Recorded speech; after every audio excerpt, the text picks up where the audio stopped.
It looks different. It looks different from mine, actually. Yeah, this looks better. Mine's the real one. Yours is fake.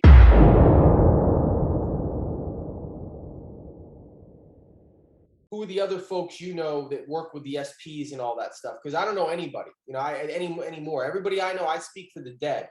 They're either dead or they unplugged their MPC 60 so long ago that it's not even worth talking about it anymore. People I all looked up to are all done. You know, everybody's done. You know, I kind of feel like when we work together, we're bringing something where neither one of us is going to be able to come up with that outcome on our own without the other. You know, maybe I could fake it for a song and kind of do something as detailed or sound oriented as you with the orchestration and the sequencing. And maybe you could do some raw shit with raw sample. But for us to do like a whole project with all the fly-ins, I think it's kind of a good marriage because as a producer, I don't think this is true for you, by the way, but I as a producer feel at this age, at this time in my career, kind of incomplete without working with somebody else. I can't do a whole project anymore.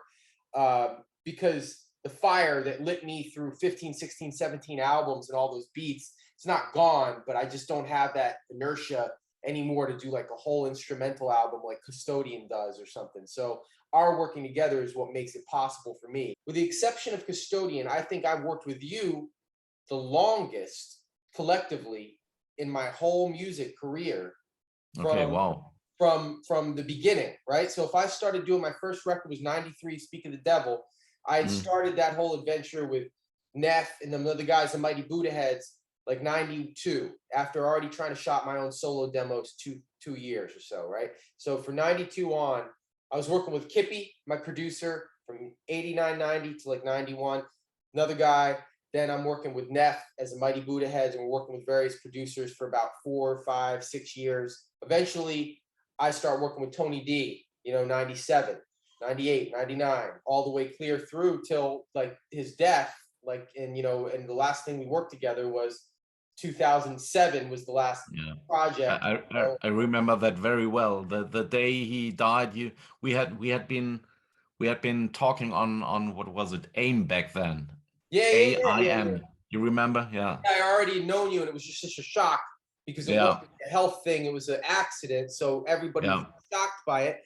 But that made up about 10 years. Although I knew about Tony and I'd said hello to him in passing in WPRB when I'm a kid, I'm sitting in the waiting room, they're doing the Raw Deal radio show. He doesn't know me. He just knows I'm around with the Hot Spots guys at the other studio. He sees me with other people he recognizes.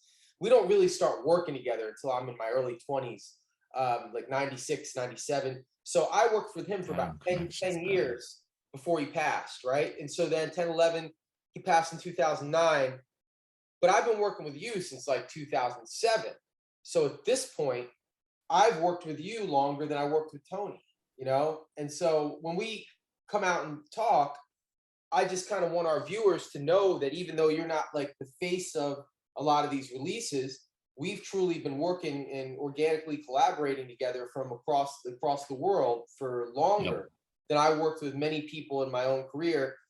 The only reason why Custodian beats those numbers is because, you know, I've been working with him 2021, but we're not as much collaborators regularly, although we do, as we are, you know, supporters of each other and friends. You know what I mean? If that makes sense. You know, we do collaborate. It does, we met each other, but the friendship to us is bigger than the collaboration. You know what I mean? In terms of music, you know?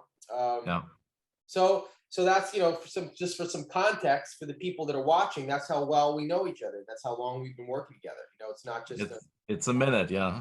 Yeah. You know, for what it's worth, there's a lot of people in forums and message boards, everybody in this, but we're striving to make sure that at the end of the day here, we're going to be giving people content to enjoy. So people that are not just SP users, but people that like they like to listen to music made on the SP. They like the old school sound. You know, that's kind of what we're here for. That's the hole we're trying to fill. I'm very proud of the tape. I think it's up there for everybody to listen to. You know, I think it sounds like anybody that loved like 90s beats, MPC, SP 1200, loved the digging era where people used to dig for samples. I don't know who could not be down with it, man. At least as like, if they don't want to spit a verse to it or freestyle or just have it as one of their go-tos, you know, have it in the background, man. I think it fits right in with any kind of 90s hip hop, you know, that vibe and that sound. And I don't know about you, but I'm always looking for more content in that area that I haven't heard 1,000 times. And I think that our tape fits right into that. You don't even have to listen to a rapper. You know, you don't even have to listen to my punchlines. You can just groove, kind of like psychoanalysis, right? So it got a Prince Paul vibe to it, like in the sense that there's skits, couple skits, right? Oh, you got it right in front of you. Nice. Is that one of the ones you're going to pick? Wow. One of your favorite produced albums? That's definitely one of them. Yeah, Prince Paul. Oh, I'll do you one better. Analysis. Prince Paul vinyl, man. You have the vinyl? No, unfortunately, I only have it on CD because I'm pumping CDs on my car. Check this out, man. Oh, nice. Right? No. Now, I had my it looks different. It looks different from mine, actually.